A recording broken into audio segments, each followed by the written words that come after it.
c'est toi. C'est pas congolais. C'est toi.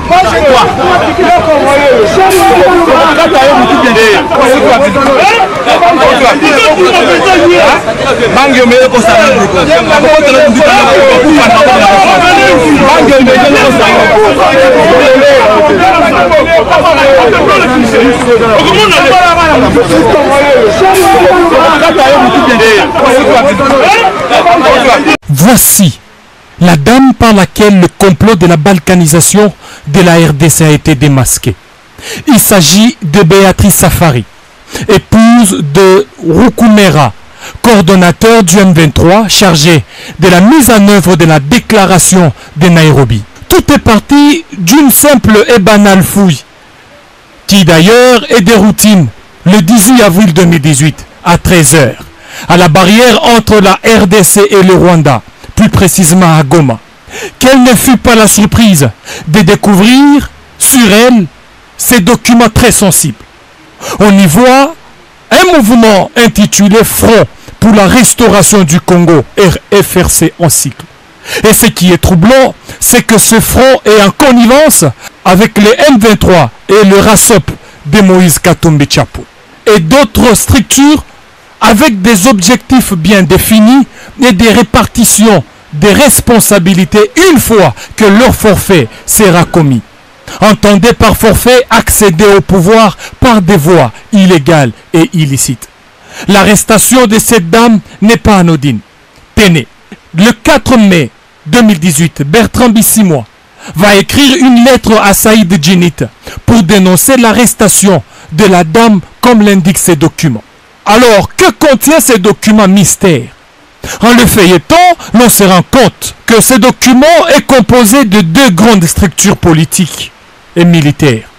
Le RASOP de Katumbi Chapwe et les ex-M23. Parmi les objectifs poursuivis de ces fameux fronts, c'est d'engager les révolutions, faire adhérer des membres. Déjà l'on signale l'enrôlement ces derniers temps des jeunes dans le mouvement des rébellions vers le Rwanda et l'Ouganda. Et d'autres objectifs encore, c'est de faire tomber les villes progressivement et renverser les institutions légalement établies. Revoir la constitution, surtout la loi sur la nationalité. Instaurer la transition de 3 à 5 ans, voilà l'essence d'une transition sans Joseph Kabila, clamée haut et fort par certains politiciens. Revoir aussi en même temps la loi électorale et consacrer un fédéralisme efficace pour faciliter la balkanisation avec le concours de certaines multinationales. Que cache le propos de deux présidents Yoweri Museveni Kaguta et le Rwandais Paul Kagame à Gisenyi au mois de mars dernier, lorsqu'ils disent qu'ils vont aider à résoudre le problème du Congo tel qu'ils les connaissent? Au mois d'avril dernier, au Soudan du Sud, Yoweri Museveni a tenu de propos discourtois à l'égard des autorités congolaises depuis 1960. L'autre fait important, c'est la très active participation de Moïse Katumbi Chapwe à la cérémonie de Mo Ibrahim, qui a été très mal perçue dans l'opinion congolaise.